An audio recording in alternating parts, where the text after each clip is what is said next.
अस्सलामुअलैकुम वरहमतुल्लाहि वबरकातुहू। आज के इस ऑनलाइन सेशन में आप सभी स्टूडेंट्स का इस्तकबाल है। लास्ट सेशन में मैंने आपको जितने भी सब्जेक्ट्स थे उनके बारे में इन्फॉर्मेशन दिया था कि आपके जो नए सब्जेक्ट है उन सब्जेक्ट में आप किन किन चीज़ों के बारे में, कौन कौन सी चीज़ों का उन सब्जेक्ट में शुमार होता है जिसको आप पढ़ोगे, उन सब के मुतालिक आपको मालूमात दी थी। आइए अब हम साइकोलॉजी को स्टार्ट करते हैं कि नफ्सियात में किन चीज़ों के बारे में आपको पढ़ना है। तो आइए हम शुरुआत करते हैं नफ्सियात के फर्स्ट चैप्टर को, जिसका नाम है नफ्सियात एक साइंस है। गुजराती में जिसे कहेंगे मनोविज्ञान एक विज्ञान छे। नफ्सियात क्या है? तो नफ्सियात एक साइंस है।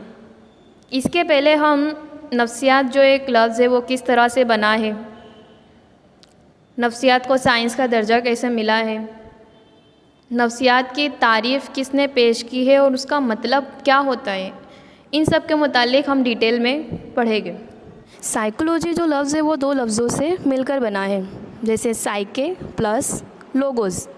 साइके PSYCHE का मतलब होता है रूह, प्लस लोगोस LOGOS का मतलब होता है साइंस।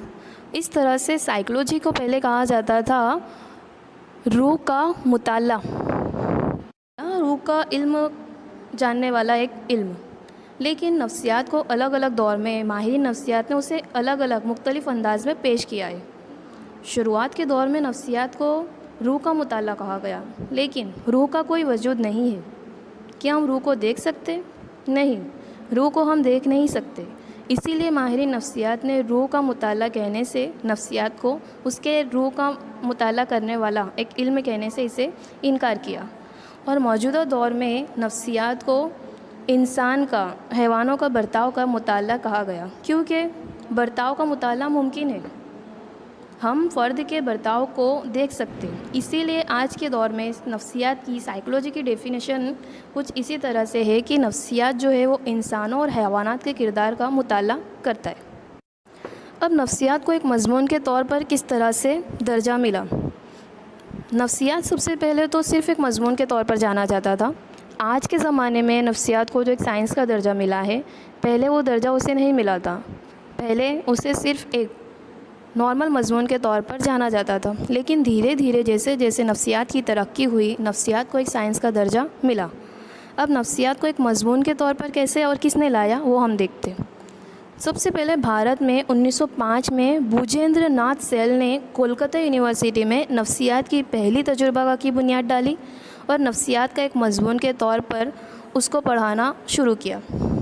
इस तरह से जैसा आप स्क्रीन पे देख सकते हैं, कोलकाता यूनिवर्सिटी में भूजेंद्र नाथ सेल ने नफ्सियात को एक मज़मून के तौर पर पढ़ाना शुरू किया, सिर्फ़ एक मज़मून के तौर पर। नफ्सियात को अभी साइंस का दर्जा मिलना बाकी है।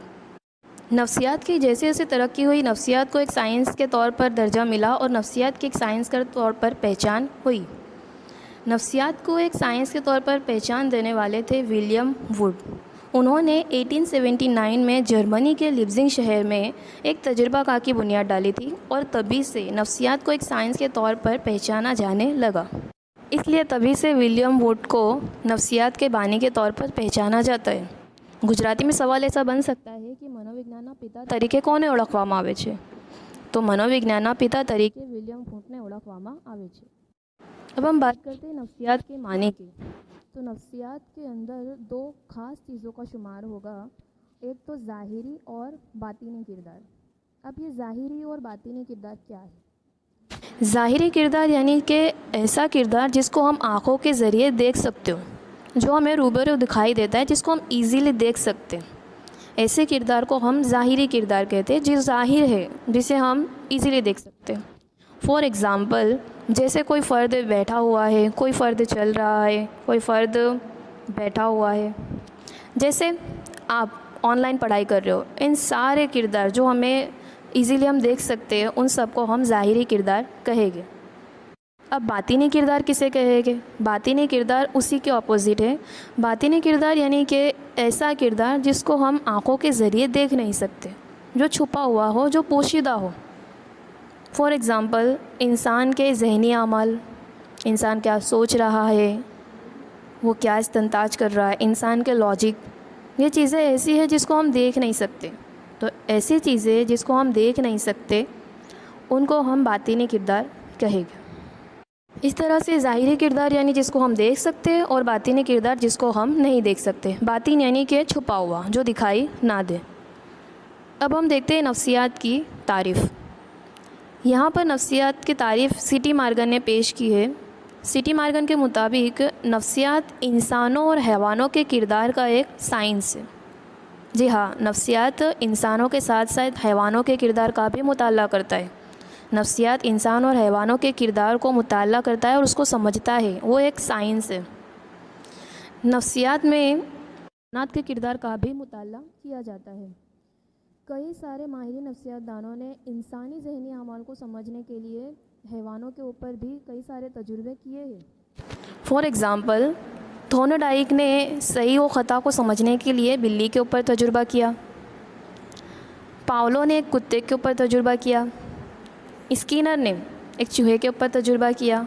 और सेम वे कॉलर ने इंसान की दाखिली बसीरत को समझने के लिए एक चिंपांजी के ऊपर भी तजुर्बा किया है। इस तरह से नफ्सियात को पहले सिर्फ़ एक मजमून के तौर पर पहचाना जाता था। नफ्सियात की तारीफ़ जैसे हमने देखी कि नफ्सियात को पहले रूह का साइंस कहा जाता था, लेकिन रूह को हम देख सकते, लेकिन रूह का कोई वजूद नहीं है, रूह को हम देख नहीं सकते थे। इसीलिए वक्त गुज़रने के बाद जैसे जैसे नफ्सियात में तरक्की हुई, उसके बाद नफ्सियात को बाकायदा एक साइंस के तौर पर पहचाना गया।